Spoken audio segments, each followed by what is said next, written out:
We thank you for your word. We pray that your word would just speak to us today. I know today's verses may be long and filled with all kinds of names that we're not used to.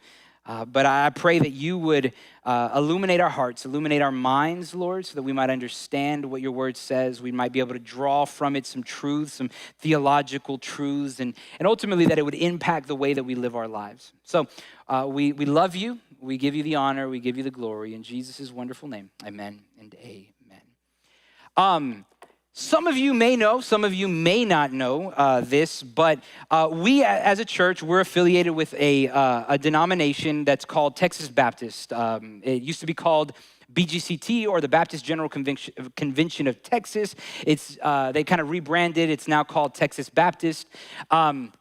And at a national level, we are associated, even though we're not super involved, but we are associated with the SBC, or the Southern Baptist Convention. Now, why do I mention that? It'll all make sense here in just a couple of minutes. Within Baptist life, we are known for our business meetings, all right? Our church, not so much. We don't do a lot of business meetings, but most Baptist churches have lots of business meetings, and we go to an annual meeting that Texas Baptist does that has a business meeting every year. And if you've ever had a chance to go to one of those business meetings, they're definitely interesting, right? Some would say boring, but I don't like that word boring. They're fun, all right? They're good. And if you like drama, the last couple of years, we've had lots of drama in some of the business meetings that we've had, specifically around what are called resolutions. So I had the privilege of, for 3 years, previous 3 years, to serve on a committee, which was the planning committee, or the committee on annual meeting. And that annual meeting committee, one of our jobs was to take resolutions that were presented to the resolutions committee. You can imagine there are lots of committees in traditional Baptist life. And the resolutions committee, people from all over the country, we have about 5,000 churches as part of our convention.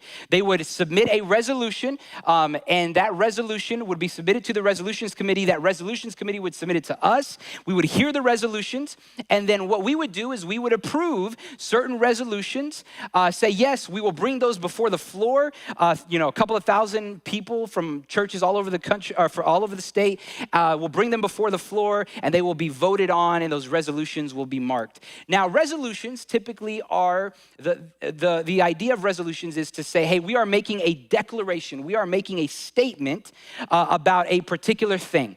Typically, they're around a theological concept. So, for example, the resolution might be, what is our definition of a biblical definition of marriage, right? So we believe that marriage is between a man and a woman. We are making a resolution to put that in our bylaws, and resolving that marriage is between a man and a woman. Or women in ministry. That's a resolution. Those of you that follow Texas Baptist Life, that was a hot button issue the last couple of business meetings that we've had. And so resolutions are usually something that's being presented, and then we resolve as a convention to do this, and then we vote on that together. So let me turn on the AC because it is warm. Are y'all warm, guys? Yeah, it's warm. Let me turn on the AC. So let's do that. See, talking about resolutions already gets me kind of warm, man. I'm having flashbacks of the business meetings. Let's see. Okay, there we go. So I want to read, the reason I'm saying all this stuff, and you're like, man, what does this matter to us? I'm going to read a resolution to you guys. I'm going to read a resolution from the Southern Baptist Convention, and this ties into something that Pastor Juan mentioned last week. So maybe if you were here last week, you might remember, but Pastor Juan mentioned this theological concept called the curse of Ham, the curse of Ham. And this theological concept was used to justify the enslavement of people, specifically people of color, right? So I'm going to read what the resolution was of the SBC regarding this curse of Ham. Resolutions always start off with this whereas language, and then we resolve language. So it sounds kind of funny, but that's how they're written. So here it is. Whereas many churches in the Southern Baptist Convention once openly endorsed The false teaching of the so-called curse of Ham narrative, which errantly construed Genesis chapter 9, verses 25 through 27 to say that God ordained the descendants of Ham to be marked with dark skin and to be relegated to a subordinate status based on race. And whereas this doctrine has been used to enslave and continues to be used by white supremacists as a cloak to invoke God's holy name in unholy acts of demeaning, dishonoring, and dehumanizing certain people who bear his image. And whereas the residue of this doctrine remains today and continues to distort the witness of the church and presents a stumbling block to the gospel we preach, we resolve that the messengers to the Southern Baptist Convention meeting in Dallas, Texas, maintain and renew our public renunciation of racism in all of its forms, including our disavowal of the curse of Ham doctrine and any other attempt to distort or misappropriate the Bible to justify this evil.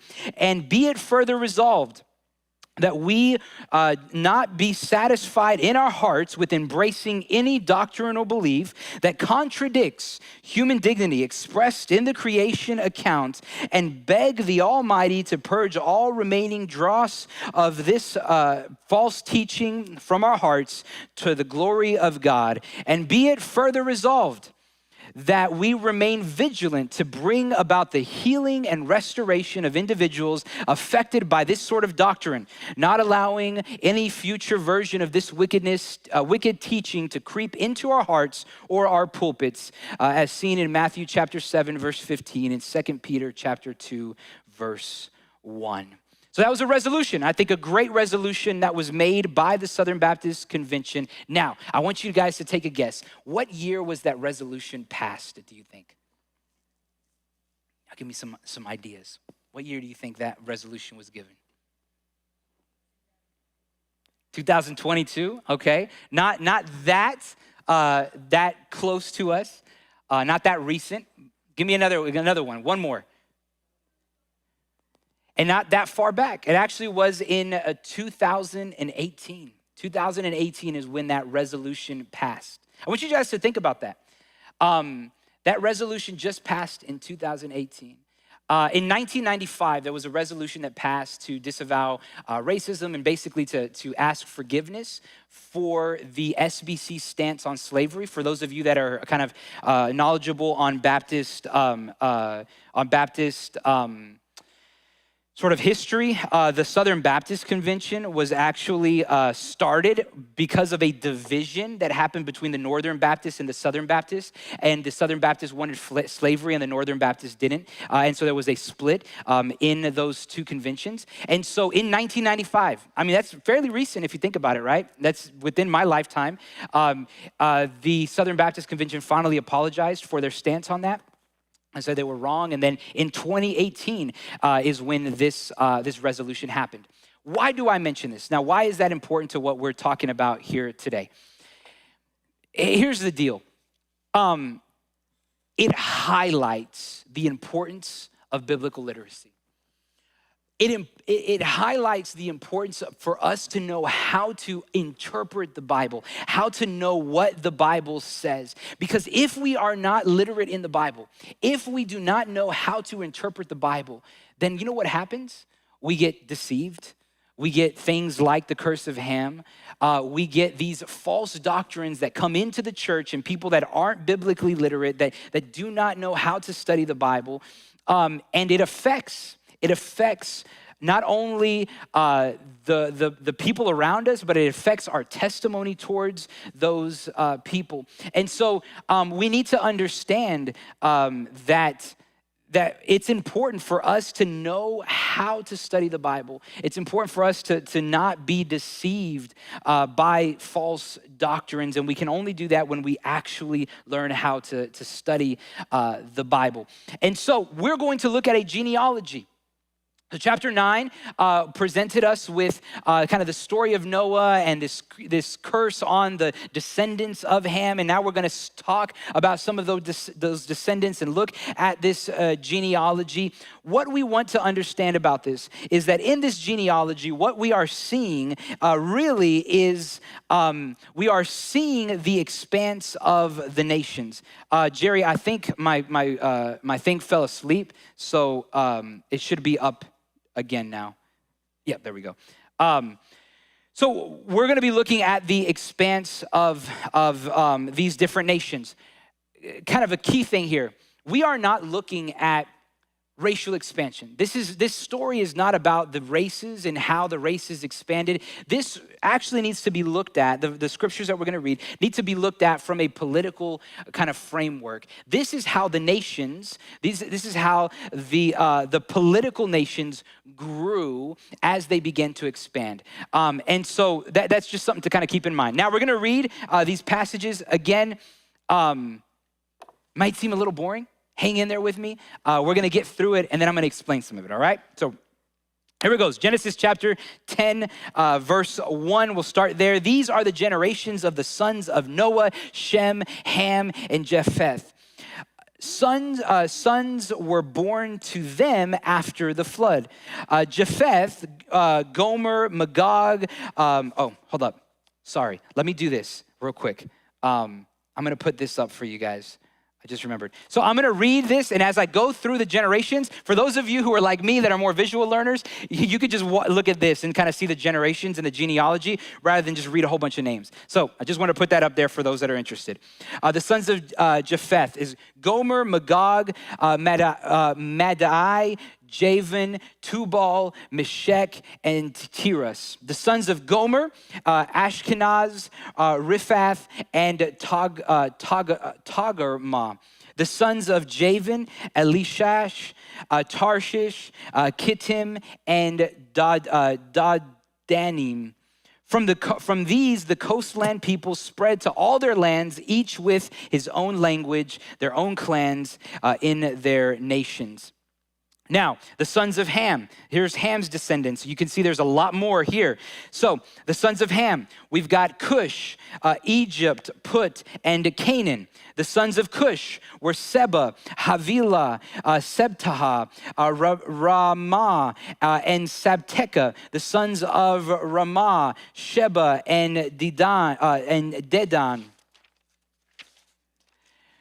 Cush fathered Nimrod. He was the first on earth to be a mighty man. He was a mighty hunter before the Lord. Therefore, it was said, like Nimrod, a mighty hunter before the Lord. The beginning of his kingdom was Babel, Erech, Asad, and Calneh in the land of Shinar. From that land, he went into Assyria and built Nineveh, Rehoboth, Ir, Salah, and Resen between Nineveh and Selah, that is the great city. Egypt fathered Ludim, Anamim, Lehabim, Nephtuhim, Pathrusim, Casluhim, from whom the Philistines came, and Caphtorim. Canaan fathered Sidon, his firstborn, and Heth, and Jebuset, and the Jebusites, the Amorites, and the Girgashites, the Hivites, and the Archites, and the Sinites, the Arvadites, and the Zemarites, and the Hamathites. Afterwards, the clans of the Canaanites dispersed, and the territory of the Canaanites extended from Sidon to in the direction of Gerar as far as Gaza, and in the direction of Sodom and Sodom, Gomorrah, Admah, Zeboim, as far as Lasha. These are the sons of Ham by their clans, their languages, and their languages, their lands, and their nations. Now, we get into Shem's descendants. So here's a list of Shem's descendants. To Shem, Also, the father of all the children of Eber, the elder brother of Japheth, children were born. The sons of Shem, Elam, Ashur, Arpachshad, Lud, and Aram. The sons of Aram, Uz, Hul, Gether, and Mash. Arpachshad fathered Shelah, and Shelah fathered Eber. To Eber was born two sons. The name of one was Peleg, for in his day the earth was divided, and his brother's name was Joktan. Joktan fathered Almodad, Shelef, Hazramaveth, Jerath, Hadoram, Uzal, Diklah, Obal, Abimael, Sheba, Havilah, and Jobab. All these were the sons of Joktan. The territory in which they live extended from Mesha in the direction of Sephar to the hill country of the east. These are the sons of Shem by their clans, their languages, their lands, and their nations. These are the clans of the sons of Noah according to their genealogies in their nations. And from these, the nations spread abroad on the earth after the flood. All right, still awake? We good? All right, sounds good. A lot of difficult names. I was thinking as I was reading, this is what we sound like when we're reading Hebrew in my class. Like we can't pronounce anything. We're just trying to kind of get through it. And so, it's funny to hear us try to read Hebrew. It's funny to hear me try to read those names. Here's a couple of things I kind of want to present to us before we dive into studying some of these different branches that are happening here. We need to understand the purpose of this table, right? So it's considered, some of these we'll call them the table of nations. Genesis chapter 10 is not just a list of names. Might seem like it, might sound like it, but it's actually what we would call a theological map. It is explaining to us how the nations got to where they got, and it's trying to really, in essence, explain some important things to us about God. It's showing us that all of the nations have a common ancestor. Who? Noah. And showing us everything can kind of point back to this new sort of Adamite figure, right? This new Adam, this Noah, who from him all these nations are going to come. So that's going to be a key as we get into interpretation in just a couple of minutes, and as we talk about application next week. There is a Toledot formula that's happening here. So you guys maybe remember that word, Toledot. That is Hebrew. For extra points in the course. Y'all aren't getting graded, but extra points in the course. Who remembers what that word in Hebrew means? Toledot? Genealogy or generations. Yeah, exactly. So I think someone, did you say it, sister? I think you may have said it too. Someone said it. Several people said it here. But yeah, so anytime you see this word, Toledot, this is telling us we are entering a new section, a new genealogy in the book of Genesis. And so we are starting a new genealogy, a new Toledot. It starts verse 1 with these are the generations. This is the Toledot of Noah, and then it ends in verse 32 with these are the clans, or this is the Toledot of. So we have sort of this encapsulation of this group, and this is going to help us as we get into the Babylon, the story of the Tower of Babel in chapter 11. We're entering into a new generations, right? We're getting these generations of how the world is expanding, and then we get into the generations of Abraham as well, and we're going to be looking at that. But here's one little section that we want to focus in on, which leads me to another thing. There is a connection between chapters 10 and 11. One of the things that we want to do is make sure that we are reading these things together. We're understanding chapter 10 and 11 together. So I'm going to give an overview of chapter 10 today. Chapter 11, we're going to go over next week. And then when we get to application, I'm going to join the two chapters together for us to understand. But we do want to understand that chapter 10 shows us the spread. And then chapter 11 explains the cause of the spread and the judgment that God kind of puts on the people there at the Tower of Babel. Both of these work together. Another thing that is important is the number 70. You're probably asking, but Pastor, I didn't see the number 70 in this, in anything we read. I didn't mention 70. If you go back and you actually read all the descendants, if we were to go back and count all the boxes in each one of the descendants, we would come out with 70. We'd come out with the number 70. The number 70 played an important role in Jewish tradition and in the way that they kind of viewed the world. So the number 70 meant completion. When you see Jesus talk about how many times we should forgive, right? 70 times 7, this idea of continual forgiveness.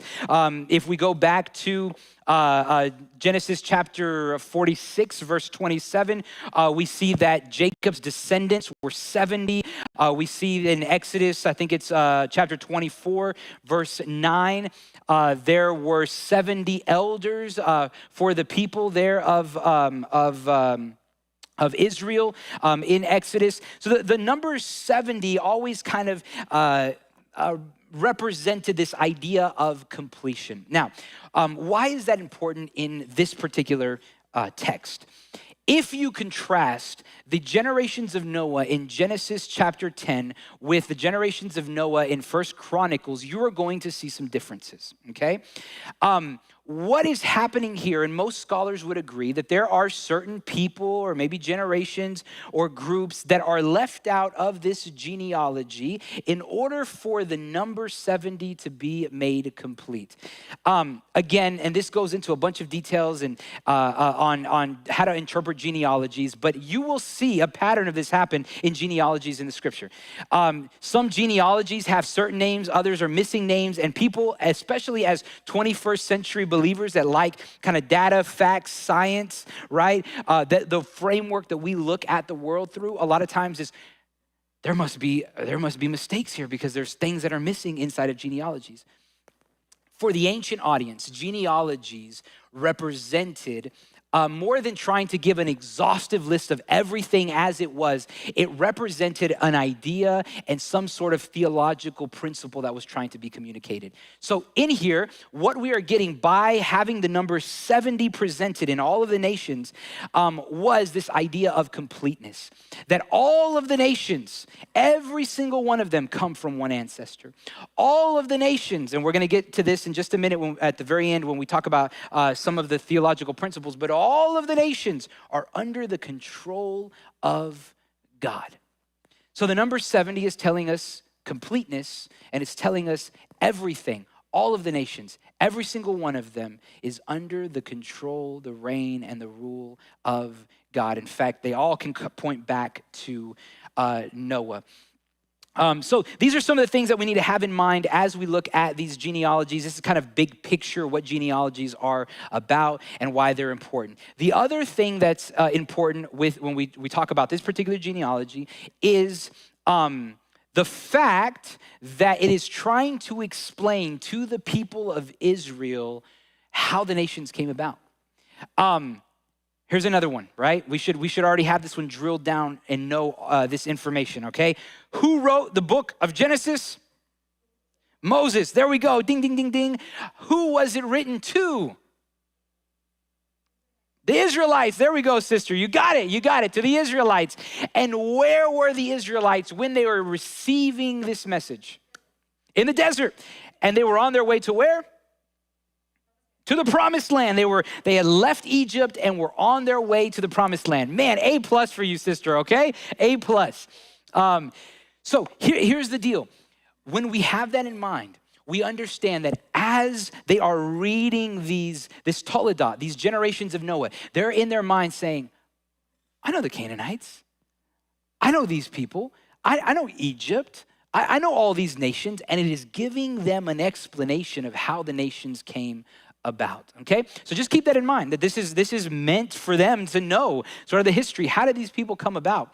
And isn't it interesting that they are, God chose them, he made a covenant with them, but yet when they trace the lineage all the way back, they all come from one common ancestor, even some of those enemies that they have. And we'll talk about that in just a minute. But, all right, so let's look at the branches. I got just a couple minutes. We got to move quickly, all right? We're going to look at the 3 branches that come from this line of Noah. So the first, one of the other things, I just want to notate this. Genesis chapter 1 says, hold on, let me look over here. Genesis chapter 1, verse 1 there of chapter 10 says, these are the generations of Noah. And then it says Shem, Ham, and Japheth, right? But then notice that when we start to talk about the generations, who does it start with? It starts with Japheth, right? This is interesting because what we understand, right, is that Japheth would have been the younger. And so Shem was listed in verse 1 at first because when you talked about the offspring of someone in genealogies, you always started with the oldest first to the youngest.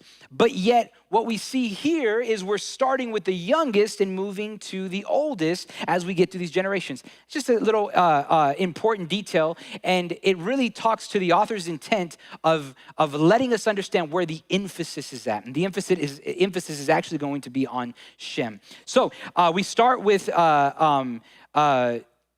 So let me get to the English part right here real quick, all right? Hold on. I may not have English. What happened to my English slides? I'm sorry, guys. I'm going to translate these slides to you as we go. So Japheth represents the nations that are the most distant, the furthest nations from the people of Israel, right? Here we see movement to the coastlines. This would have been what we would kind of consider the Indo-Europeans or the Greeks. And so Japheth's lineage represents people that maybe wouldn't have had as much of an influence in sort of the sphere that the people of Israel were living at. They were primarily located to the north and to the west of the people of Israel. This includes what we would call maritime people in the Mediterranean Sea. This would include also Asia Minor and regions near the Black and Caspian Seas. So some of the key figures in this lineage, we're not going to go through all of them, but some of the key ones are Gomer. Gomer would have been the Cimmerians. They were kind of north of the Black Sea. That would be the area that they settled. There was Magog, Tubal, and Meshech. These were the people of Anatolia, or what's considered like modern Turkey. Now, I think Juan mentioned this in the last lesson, that some of these names reappear in other places in the Bible, specifically in the book of Revelation. Magog is one of those names that pops up again in the book of Revelation. Just something to note there. So Magog, Tubal, Meshech, this would have been modern-day Turkey. Madai were the Medes. The Medes were people that kind of resided in what is now modern northwest Iran. So that would have been those individuals. Javan would have been the Ioanian Greeks, so that kind of area of Greece. And then we have Tarshish. This would have been sort of what some scholars are divided on exactly where some of these areas would have been, but it would have possibly been Spain or maybe North Africa would have been where they would have settled. I think I have, let me see. I didn't want to mention this real quick, sorry. Hold on.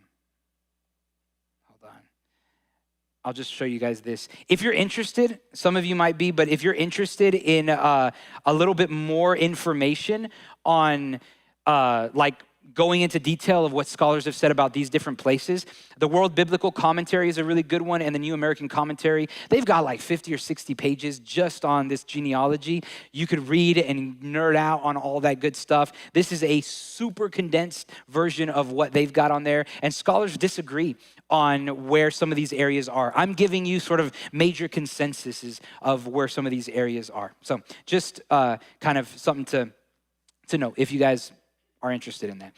Ham. So Ham. These would have been the great rivals, okay?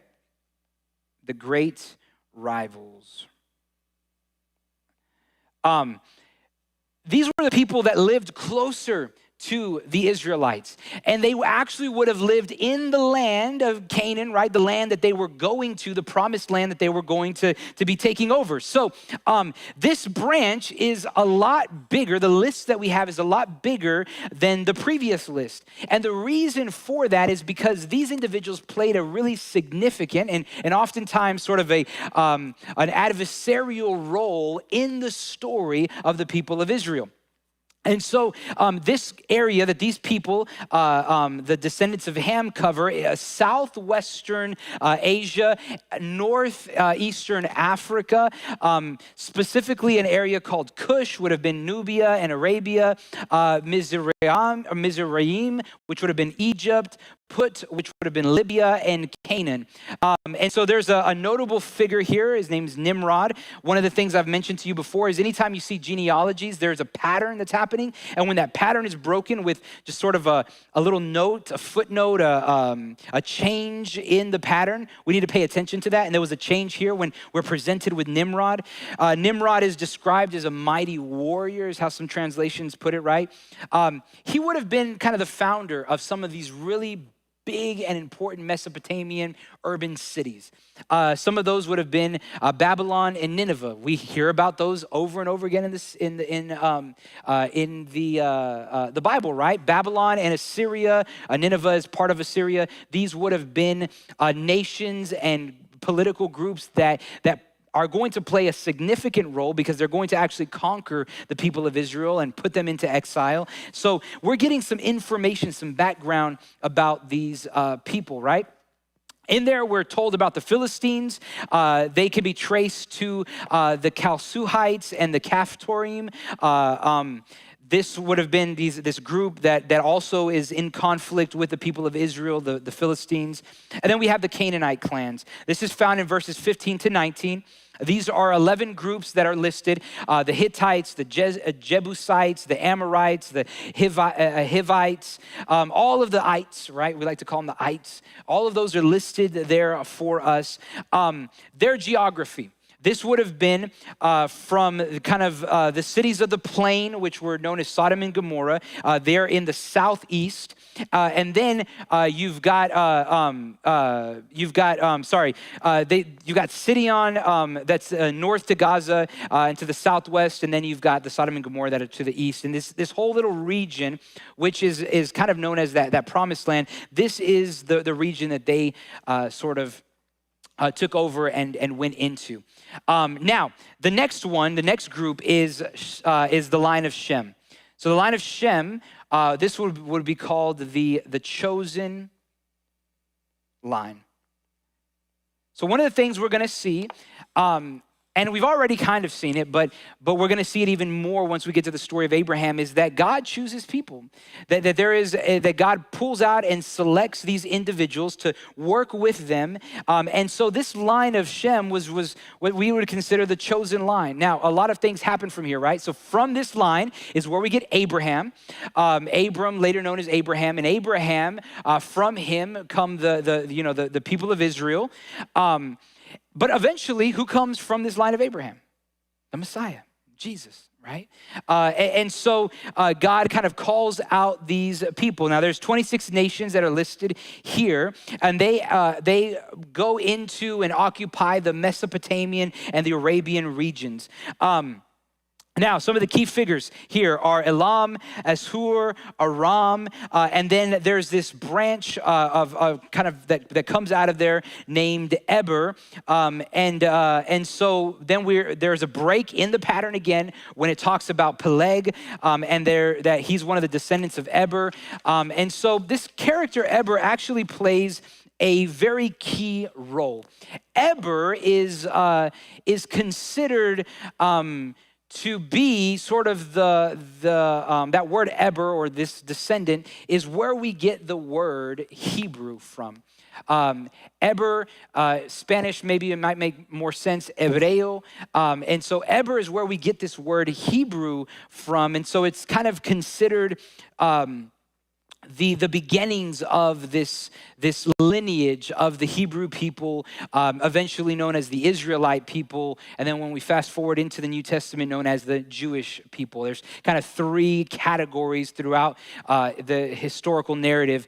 We have the Hebrews, the Israelites, and the Jews, and they all kind of play functions. Maybe I'll talk about that later on, of what the different names mean and how they play a function in our understanding of the promises that God has with the people. Then in verse 25, we get a division of Peleg. So Peleg, that says that the world was divided. In his time, the earth was divided. There are a couple of different interpretations of this. Some people believe that the division is linked to chapter 11 in the Tower of Babel, that in the time of Peleg was when the Tower of Babel happened, and that's where the languages all came about. But some theologians believe that they interpret this as a split between the nomadic Jactonite tribes and the Pelegite line, or the descendants of Peleg. So there's some differences, and there's some historical reasons why some theologians believe that. I'll just kind of suffice it to say that that there was a division that happened there. Something happened that was important to the people of Israel to see a division going on within these groups. And then the final group are those Joktonites. There are 13 sons that are listed here. And these people are primarily sort of believed to have gone into the Arabian Peninsula. Sheba, Ophir, Havilah, these would have kind of taken over that Arabian Peninsula era. So for those of you that have no interest in geography, this may not have meant very much. I tried to look up a map. I was like, let me see if I can find a map. But there are so many differences in where people believe that people went, that I was like, it's going to be even more confusing if I show you the maps, because there's going to be like some that have this and some that believe they went over here. And so it got more confusing. That's just a very quick overview of the different branches. But what I want you to kind of take away from that is that we start with that first branch that is the furthest away. We get the branch of Ham, which are the people that the Jewish people are interacting with. And then we get the branch of Shem, which are where the Jewish people come from. And it is describing sort of the interconnectedness and some of the conflict that is going to happen, and it's trying to communicate that. So let me get into some of the theological themes that are happening here.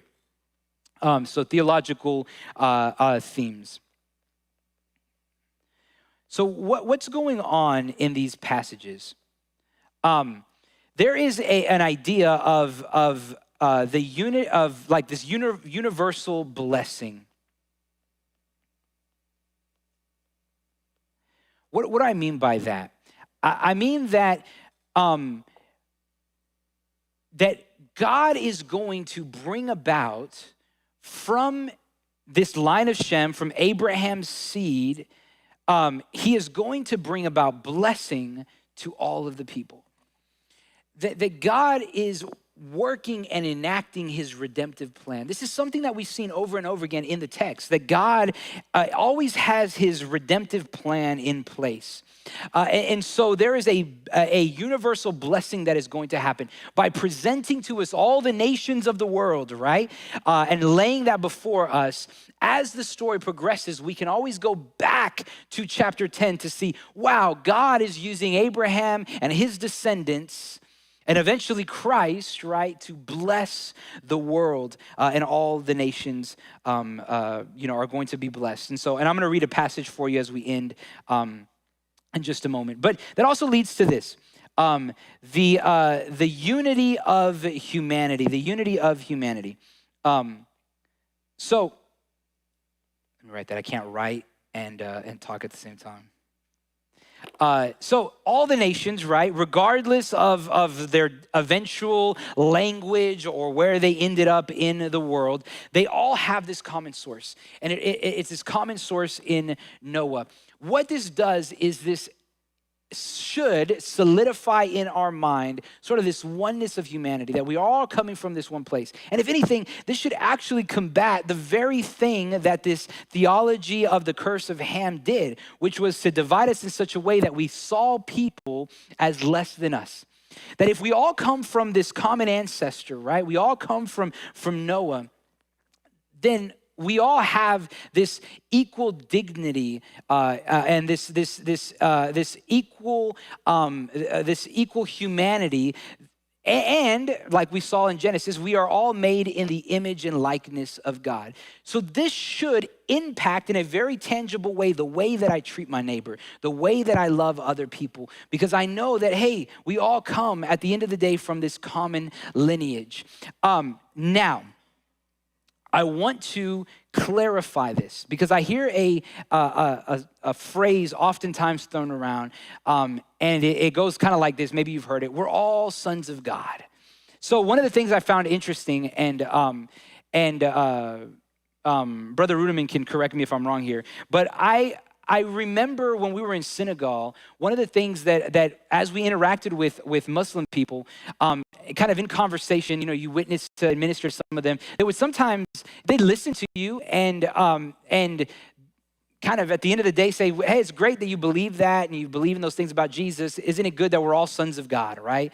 And I remember kind of hearing that sentiment and just kind of like, that's very interesting, this idea that man, we're all sons of God. But the reality is it's not very biblical. Now, if I remember correctly, I think in conversation, one of the things that came up was that Senegal has always tried to be very unified. So they have different religions. So they have Catholicism, they have Protestantism, and then they've got Islam, and they all kind of coexist. And in order for them not to kind of get to a place of having the wars that some of these and the conflicts that some of these other religions or these other countries have had amongst their religions, they try to really have this unity amongst themselves. And so that term gets thrown around. We're all sons of God. But biblically speaking, here's the reality. It's not true. We aren't all sons of God. In fact, the scripture tells us that only those who place their faith in Jesus Christ have the right to be called sons of God. Now, does that mean that someone who is not a son of God, right, that is not a believer, is less than, is not worth? No. We all, again, are made in the image of God. All of us have this inherent dignity and worth. And so this verse, when I'm talking about unity, I'm talking about the idea that all of us come from this common ancestor and have this common worth. But I don't want us to confuse that with the idea that we are all sons of God. And what it should motivate us to do, really, is to say, I want for all people to become sons of God and daughters of God, right? I want that. And so how do I do that? I preach the good news of Jesus. I love and I show the love of God so that they might be drawn to God and that they might put their faith in Jesus and become sons of God, right? Daughters of God. So I just wanted to throw that out there so there's no confusion. And so, you guys can kind of understand what we mean by that in the unity of humanity. And then finally, we have the sovereignty of God. So the sovereignty of God, what we mean by that is that the arrangement of the 70 nations, right, symbolizes, again, and I kind of go back to this, that God is in control of all things. God oversees all nations. And so all the entire world is under God's rule. In the time of the people of Israel, the people of Israel saw these different nations. They were worshiping all of these different gods.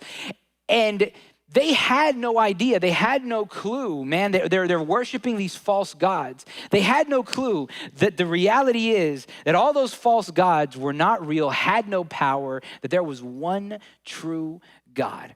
And that one true God controlled even their nations. God was not just a God of the people of Israel. He was not just in control of their lives and what happened to them. He was in control of all of the world. And that should actually give us a little bit of pause and understanding that God raises up kings and brings down kings. And God is in control of all things, even these nations, right? Even these nations that didn't know who he was and didn't worship him, God was still sovereign in all of it. Acts chapter 17, verse 26 says that God determined the times set for them, talking about the nations and the exact places where they should live. And so God, again, is in control of it all. So these are some of the major themes, the theological themes. Again, we can get into all the details of where these people went and who this nation was and that one and all of the different things. And there's tons and tons of pages and books and YouTube videos that talk about those things. The main point of these passages are these things that I'm talking about right here, right? This universal blessing, the unity of humanity, the sovereignty of God, God in control of all things. Let me, in the last 10 minutes, 9 minutes that I have left, I want to kind of lead us and kind of conclude with this idea.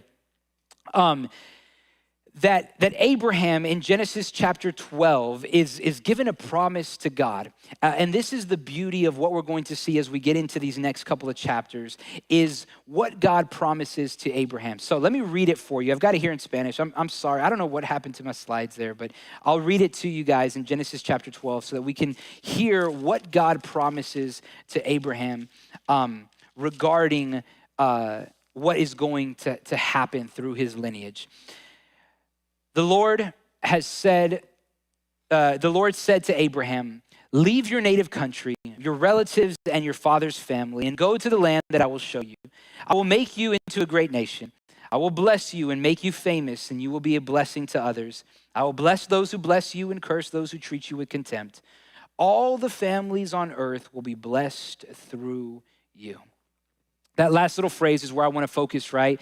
Is that as there are nations that are being dispersed, right, in this story, there is a blessing that is going to come back to all of the nations. And that blessing is going to come through the line of Abraham. It is going to be Jesus. And all the nations of the world will be blessed through Jesus, because salvation will come to everyone who calls on the name of Jesus. And that's good news for you and I. I don't know if we have anybody here that might be Jewish or have Jewish ancestry or heritage. I doubt it, right?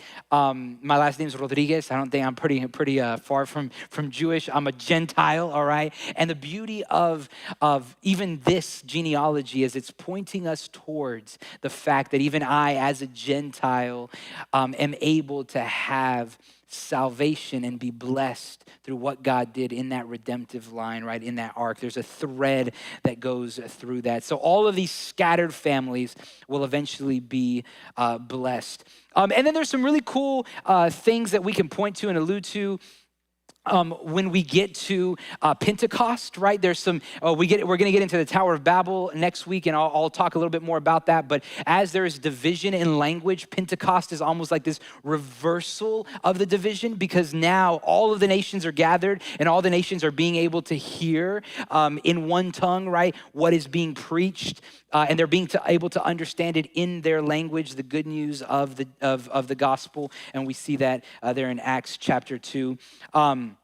And then the Great Commission, what does the Great Commission say? It goes, go out, right, into the world, into these different nations, to the ends of the earth. And so the Great Commission is also sort of this reversal of the scattering.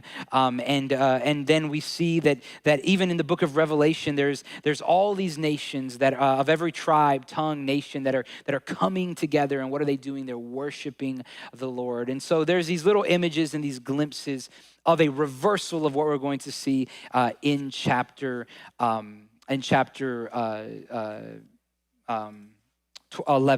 So I just kind of want to, I'll end with this, and then I'll talk a little bit about the structure that we're going to kind of follow moving forward. But the story of Abraham is really interesting.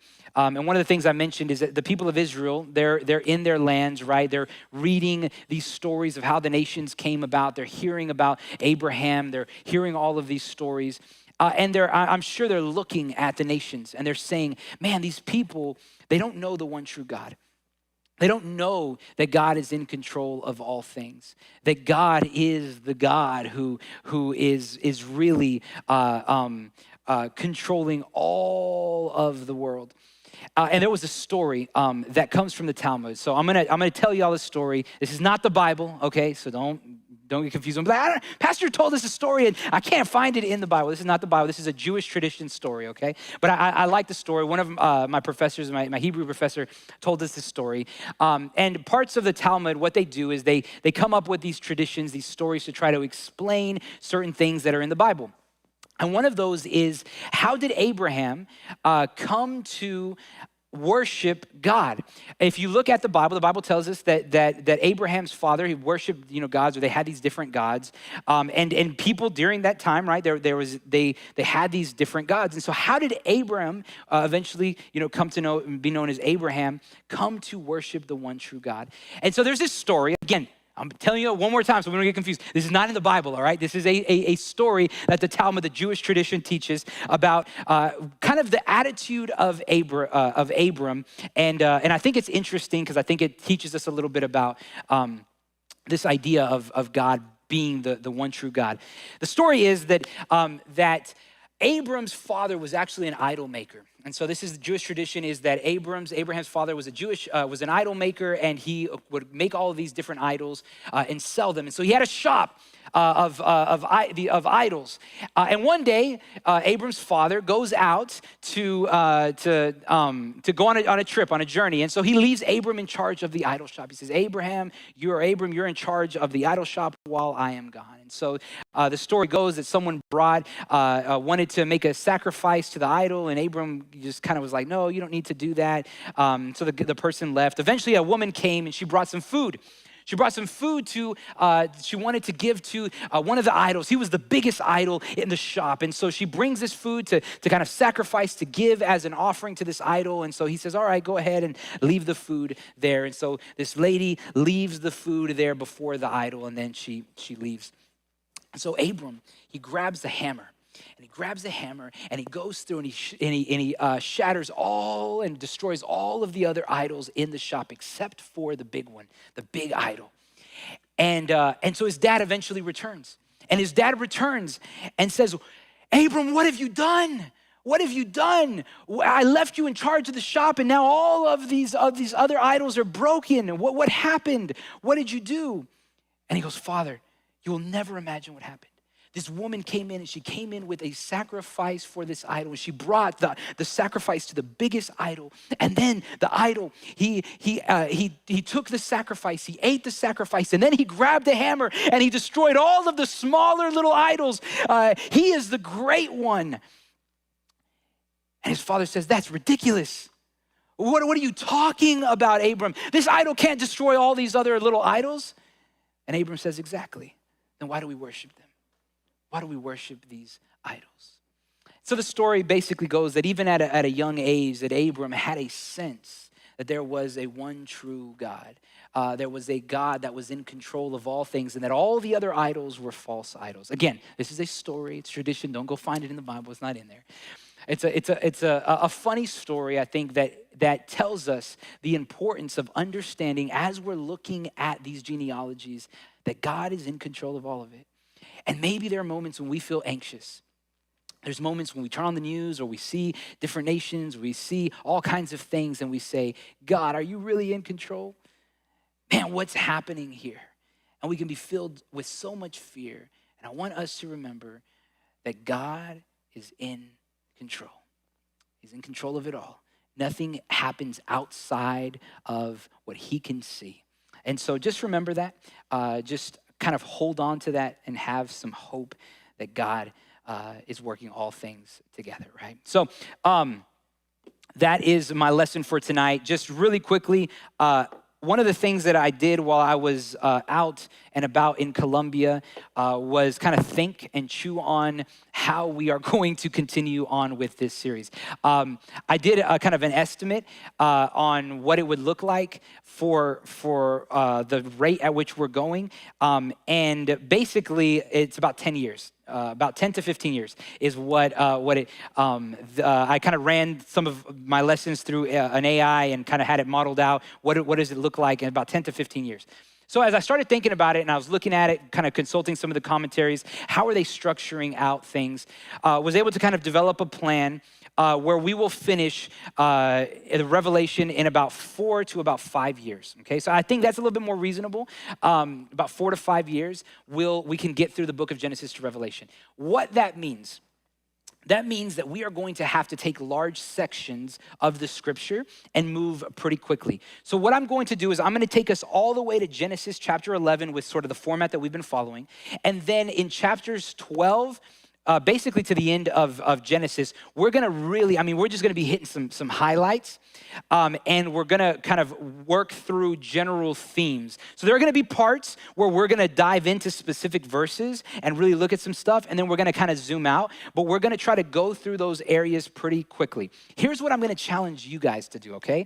I'm going to give you guys some homework at the end of each lesson and say, hey, you guys go ahead and read chapters 12 to 20 during the week and come with those in mind so that as we're going through it, you kind of know where we're at in the story. Now, it's up to you if you're going to read it. It may seem like a lot of reading. It can be a little bit. It's, 15 chapters of a Bible, of a book of the Bible might seem like a lot.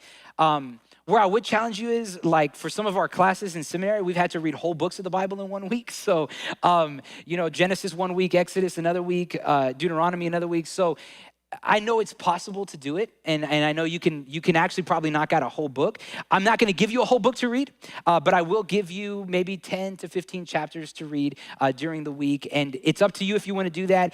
I say do it because it is going to give you a lot more context when we're talking about the scripture. I'm not going to be able to go in and be able to read the whole chapter or several chapters to you. So it's just gonna help you along the way. But I do want for us to, in a reasonable timeline, be able to get through the whole Bible. And I think this might be the only way that we're gonna be able to do it, is to kind of zoom out and zoom in on some of the stuff. So I'm excited about it. I got a bit of a plan on how we're gonna do that. And I think it'll hopefully be beneficial and a blessing to us. With that being said, final thing, Sister Deanne has helped with another sister named Daniela Tovar, helped kind of write out a commentary. And that's a very detailed, I don't know how many pages we have already. I want to say we're like somewhere in the 60 range of pages just for, chapters 1 through, and we've only got to chapter 7. I was talking to Daniela today, and she was putting in my notes from chapter 7. So, that is hopefully going to be available. I'm going to take we'll get up to chapter 11 and then hopefully release that to you guys, so you guys can look at that. Here's my commitment. Is I'm going to try to continue that commentary in a much more detailed kind of verse by verse format for you guys. So if you are interested, some of you that are like, man, I want even more detail. We went through a big 10 chapter kind of overview, but I really want to go granular verse by verse.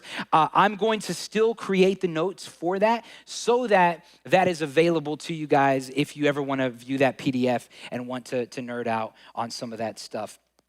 For those of you that are like, no, just give me the general overview, I'm good with that, Pastor. Wednesday nights we'll serve you guys well, all right? So let me pray, and from there we are dismissed. Father, thank you for this day. Thank you for all that you've given us, for your mercy, your grace, and thank you more than anything, Lord, that you are in control of everything, even when we feel like the world is out of control. Even when I, myself, Lord, feel like just anxious and wanting to control things on my own and outside of you, you are the God who is in charge and in control of everything. And so I just pray that we would leave this place rested, knowing that you are the one that is guiding and leading. And then, Lord, that you would take us to be people that would be able to love in a way that would point towards you, to preach the gospel in ways that would move the hearts of man so that they might become sons and daughters of the King, that they would be your sons and daughters, Lord. And so I just ask that you would be with us, take us home safely,